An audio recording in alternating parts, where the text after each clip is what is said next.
My name is Mike. I'm a 26-year-old ordinary office worker. Every day, I get yelled at by my manager, which stresses me out to the max.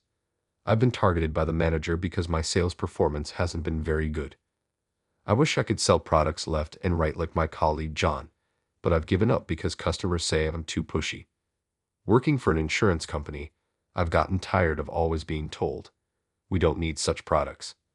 I wonder if it's okay to keep doing this job forever. I chose this industry thinking it would be helpful to someone, but now I feel like it was a mistake. The history of insurance is old, and I've heard that in ancient Europe, it was established for widows who lost their husbands. Now, there are systems like the survivor's pension and widow's pension, and for private insurance, there's life insurance. I chose to work for a life insurance company thinking I could be of help to someone.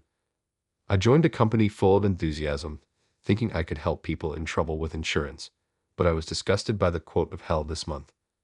I was told to bring in as many contracts as possible and was sent out for sales rounds before I even learned the basics of selling, which confused me, since I couldn't go home without securing a contract. I somehow managed to get a friend to sign up for insurance. But soon, rumors spread that he's a dangerous salesman and he'd do anything for money, causing me to become deranged. I tried to approach relatives, but they wouldn't give me the time of day, and I ended up being branded a failure. Thus, I became a target of the manager and got yelled at every chance he got. Moreover, the manager seems to enjoy sending me on errands, ordering me to buy an energy drink from the convenience store or buy cigarettes. I wish he would buy them himself, but if I ignore him, he starts freaking out, so I comply even though it's a hassle. I wonder why I have to run errands, but it's probably because there's no one else better. Everyone else is capable of doing their jobs and seems busy moving around, so it's hard to even approach them. I guess I look idle from the outside, which makes me want to cry a little. Even though I'm doing my best, it's unrewarding. I've come to dislike the company itself, thinking I'm about to be sidelined, and going there to become a chore. On my way back from a sales call, I was driving on an unusual route. I usually take a shortcut, but it was under construction, so I had to detour. Then, I saw a luxury car parked on the side of the road. I wondered why it was stopped there. It didn't seem to be stuck in a ditch, nor did it look like it had been in an accident. A woman who appeared to have been inside was standing outside looking troubled. She was very beautiful and seemed to be in her 20s.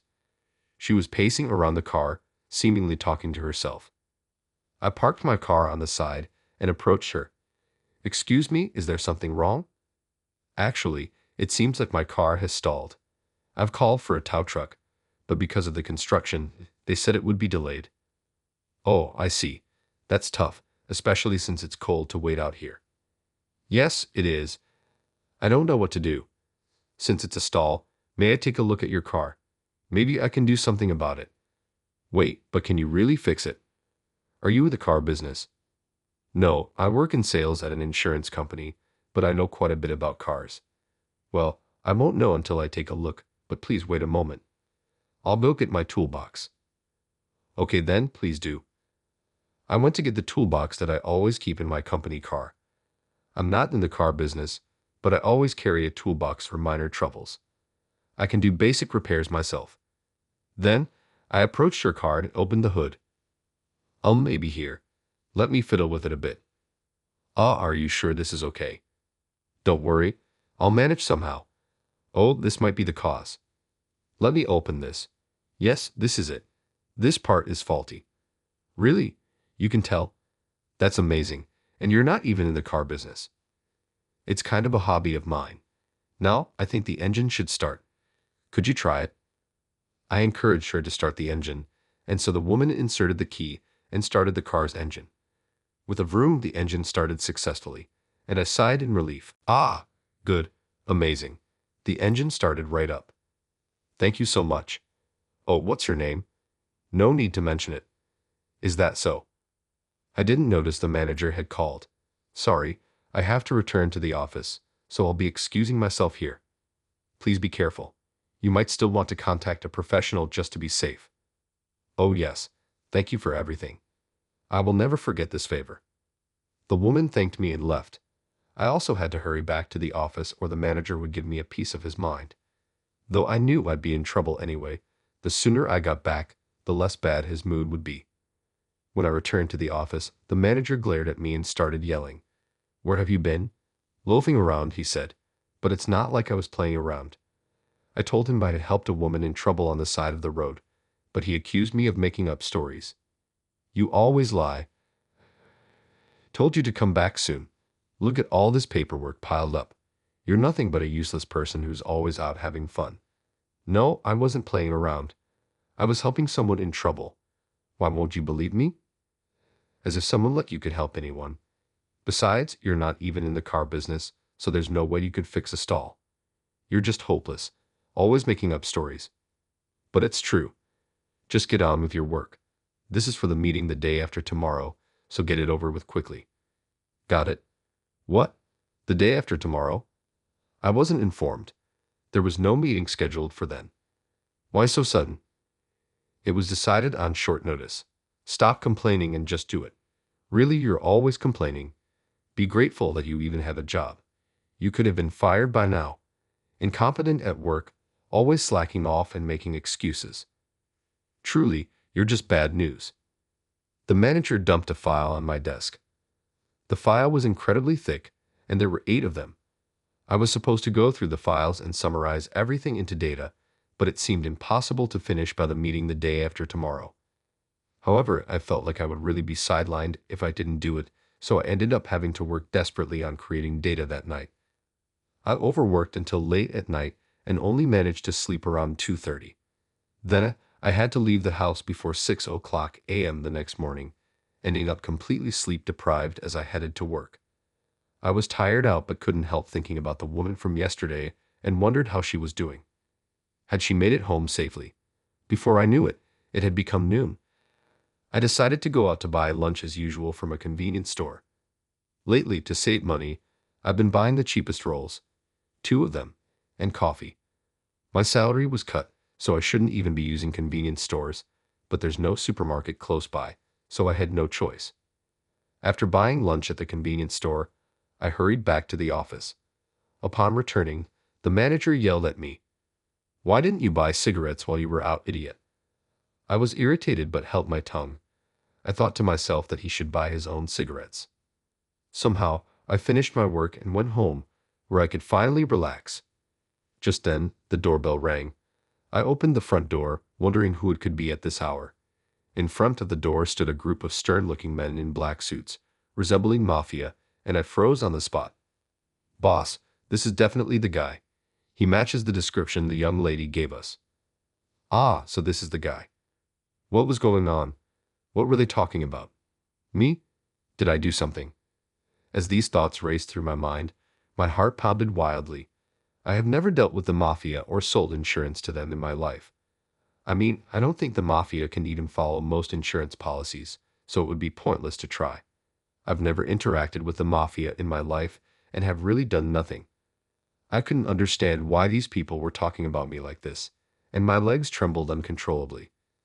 Standing was as much as I could manage, like a newborn fawn. "Hey you, what did you do to my precious daughter?" "Eek, there must be some mistake. I haven't done anything. I don't even know your daughter. Could you possibly have the wrong person?"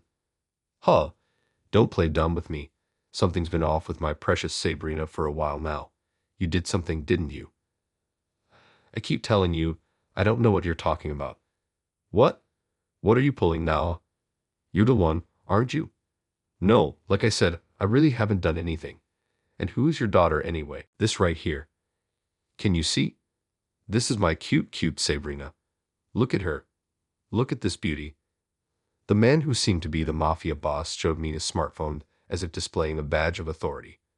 On the smartphone screen was the woman I had helped. What? This stern-looking man's daughter is that woman. I was shocked by how different they looked, but since he called her his cute daughter, she must really be his daughter. While I was frozen, a younger man glared at me. "Hey, what are you freezing up for? You did something to our young lady, didn't you? It's your fault. It's your fault that our young lady ended up like this." "That's right, it's your fault my cute Sabrina ended up like this. How are you going to make this right?" "Oh, what do you mean make it right? I'm in trouble here. I haven't done anything." "Huh, don't lie. You did something. Our young lady, she's always out of it, always spacing out, all floaty. She must have been forced into something bad. I've never seen Sabrina so spaced out. Hey, what did you do to Sabrina? Speak up or I'll dump you in the ocean. Wait, please. Anything but being dumped in the ocean. I just saw your daughter's car had stalled, so I fixed it. I opened the hood, and then I checked under the car, and I really just fixed the stall. I didn't do anything bad. It's a misunderstanding. Is that so? I see. So the young lady has fallen for this guy, huh, boss? Looks like the young lady has just got a crush. That's great. It doesn't seem like a battle, nor was she forced into anything strange. Quiet, Hudson. What's so great about it? I won't accept a marriage with a straight-laced person. A mafia's daughter and a straight-laced person can't be together. They won't be happy.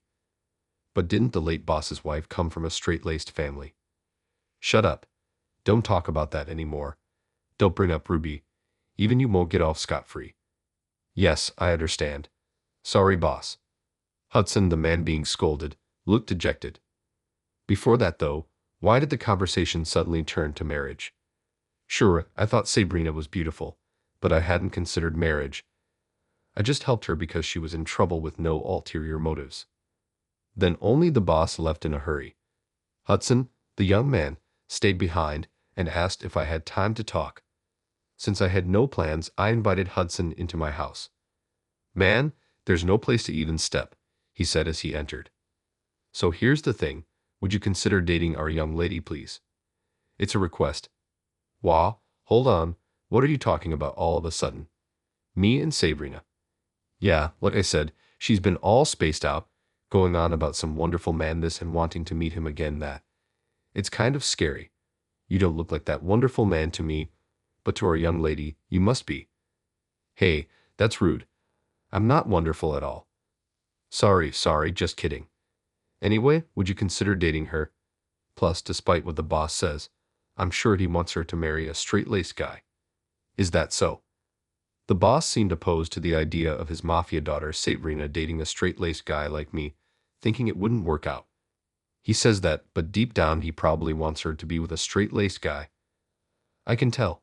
After all, he once thought if he were straight-laced himself, it would have been better. Considering he even pondered quitting the mafia for the woman he loved. I see, the boss has had his struggles.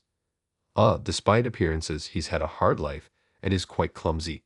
He feels he troubled his late wife a lot and regrets not being able to tell her he loved her before she passed.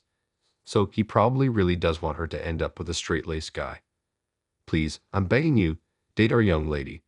She's beautiful, smart, and domestic. You'll definitely like her. If you think I'm suitable. Actually, I thought she was very beautiful the first time I saw her and even fantasized about dating her. It's creepy, isn't it, for a guy like me? No, I get it. She's definitely a looker. Glad you're interested in our young lady. By the way, how did you know where I live? How could you come to my place? This right here, the pen and notebook you dropped. Oh, that's from my company. In the notebook, I thought I lost. Hudson pulled out a pen and notebook distributed by my company. The pen had my company's logo, making it instantly recognizable as ours. My name and address were written in the notebook. However, the address was of the apartment I previously lived in. So, Hudson and his crew had to inquire around to pinpoint my new place. They managed to find the new apartment location, but not the unit number, so they resorted to a door-to-door search strategy. From there, they tried to find a man matching my description. Hudson said my unique appearance made it easy to identify me. Actually, I have unusual eyes. I have heterochromia, which is often seen in white cats. While heterochromia is occasionally seen in white cats, it's rare in humans. That's why I've always been a curiosity. My right eye is brown, and my left is a grayish-blue. Doctors aren't sure why, but it hasn't affected my vision, so I grew up with it. Because of my eyes, I've endured a lot of pain as a kid. Being called scary made it hard to make friends, and I spent a lot of time alone. In kindergarten, after realizing my eyes were different, I begged my mom to let me grow my bangs. My mother used to say that growing my bangs long would damage my eyesight, but I cried so much that she reluctantly let me grow them out. In kindergarten, I was allowed to wear my hair however I wanted, but in exchange, I was told to use a clip like the ones girls used to hold my bangs back when watching TV at home. I followed these instructions, but one day, I went shopping with my mom while still wearing the clip, and a girl passing by on the street stared at me intently. Realizing I had left my hair clipped up, I quickly removed the clip and used my bangs to cover my eyes again. Such incidents continued, making it difficult for me to make friends, which worried my parents. Feeling pity that I would have to live with concerns about my eyes forever, one day my parents gave me a present. That present was a white kitten. The kitten had heterochromia with one gold eye and one blue eye. My parents thought having a cat with the same heterochromia as me would be somewhat encouraging. By chance, a friend's cat had kittens, and even though this one was a bit skinny and had no one else to take it, my mother felt sorry for it and decided to adopt it. We named the kitten Dumpling because he was as white as a dumpling. We named him with a straightforward naming sense of dumpling, and at home we called him Don. By the way, Don was male. After Don came into my life, I became more positive and stopped being pessimistic about my eyes. Even though Don has heterochromia like me, he's strong and fights with other cats. When Don goes outside, he always chases away the crows that invade our yard and fends off stray cats. Inspired by him, I started to stand up for myself. In elementary school, I responded back when other kids said something to me. Well, anyhow, my eyes are different from normal people. Heterochromia, also known as iris heterochromia, is rare, which is probably why Sabrina remembered me right away. Even though my eyes were once deemed creepy when I was younger, I thought it was worth it if a beauty like her remembered me. Hudson then said he would come back here next Saturday and take me to his boss's house. That means he's going to take me to a Mafia's house. When Saturday came, there was a loud knock on my door in the morning, making me think it was some kind of collection. I wished they would use the doorbell properly. Mike, I've come to pick you up. Let's go. Please wait a moment. Isn't it just 7 a.m.? You're quite eager, but I just got home at 2 a.m. last night and didn't sleep until 3:30. Come on, just hurry up. The young lady is waiting. Let's go. All right, I got it, I said, rushed by Hudson. I decided to quickly change. My hair is naturally curly, so it's hard to fix, but I managed to blow dry it and get it somewhat in order. After making sure I wasn't dirty anywhere, I headed to the parking lot. There, I found a kind of black luxury car you'd expect from the Mafia. Well, I thought, typical Mafia. Hudson sat in the driver's seat, gripping the steering wheel. Then he started the engine and drove off exhilaratingly. I wondered if people would find it suspicious for a fully tinted luxury car to be driving around so early in the morning. Soon, we arrived at the boss's house. This is the boss's house, but it also serves as their office, so it's quite large. I was told that some of the younger Mafia members live in the office. I was led inside the house, and it was incredibly spacious.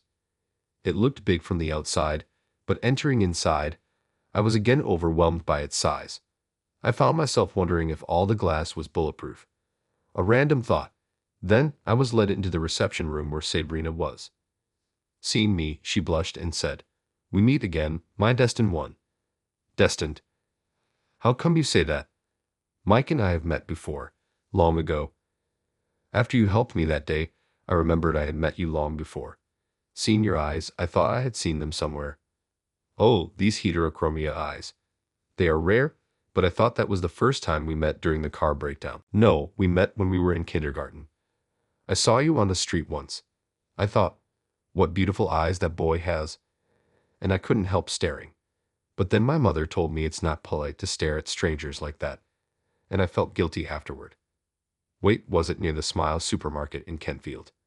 Yes, that's right. My grandmother lived in Kentfield. I remember now. There was a girl who stared at me. I was so embarrassed at the time that I turned away. So that girl was you, Sabrina. Yes, it was me. After I went home, I thought about where I had seen those eye colors before and then remembered. After a while, I thought it must be fate. I fell in love with you at first sight when I was young. I've thought about you ever since. But we never met again. After you fixed my car and I got home, I confirmed it was a fateful encounter. It's nice to hear you say that. Hey, isn't that sweet, Sabrina? He'll think you had such an encounter. Yes, that's how it was, Hudson. I'm sorry for worrying you. You must have been very concerned because I've been acting strange lately, right? Yes, I was worried since you seem to be in a daze no matter what. I'm sorry for causing worry, but I'm fine. I just wanted to meet the person I've been thinking about for so long. I'm so happy we could reunite like this. It must be some kind of fate. Yes, it seems so, Sabrina kept smiling at me sweetly. From her delicate smile, you wouldn't think she was the daughter of a mafia boss since she looks nothing like the boss's stern face. I wondered if she resembles her mother, who comes from a straight-laced family. Then Sabrina said to me, I guess Hudson asked you to date me, huh? I'm sorry, Mike. Well, I'm sorry, Sabrina. I overstepped my bounds. I'll take responsibility if my little finger will do. Stop it, Hudson. Don't say such dangerous things. I'm not angry. I just thought it was kind of sweet that you were looking out for me in your own way. Is that so? That's a relief, to be honest. Yes, Hudson did ask me to date you, Sabrina. But I'm not considering dating you just because Hudson asked me to. I've come to want to date you from my own heart. I never thought you were my destiny. Thank you for remembering me. I've always been troubled by my eyes since I was young, being called creepy or scary and being avoided. I thought maybe I was cursed. That's not true at all. Your eyes are very mystical and wonderful.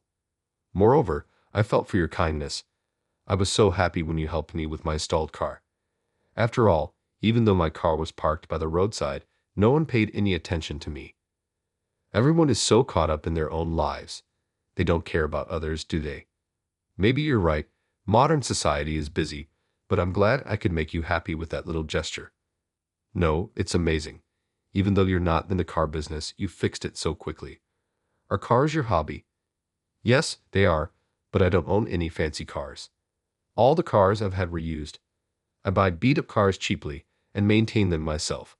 I'm not a professional mechanic, so there's a lot I can't do, but I can handle most things myself. I've been tinkering with cars as a hobby, but the cars that I own are all beaters. I can't afford a new car on my low salary since I don't earn much from incentives. Some of my peers who are good at sales buy expensive new cars, but I had to settle for used ones. I heard from my brother that turning a hobby into a job could be tough, so I didn't become a mechanic. He's a mechanic, and despite loving cars and entering the industry, he got burnt out dealing with difficult customers and tough repairs. So I keep work and hobbies separate. After sharing my feelings with Sabrina, I felt a bit relieved. I would like to date Sabrina if possible. Whether she's a mafia's daughter or not doesn't matter to me at this point. While the three of us were talking in the living room, the door opened and the boss walked in. It seemed he had been listening to our conversation from outside.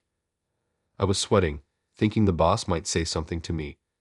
I was trembling, thinking I might be in serious trouble for confessing to his precious daughter.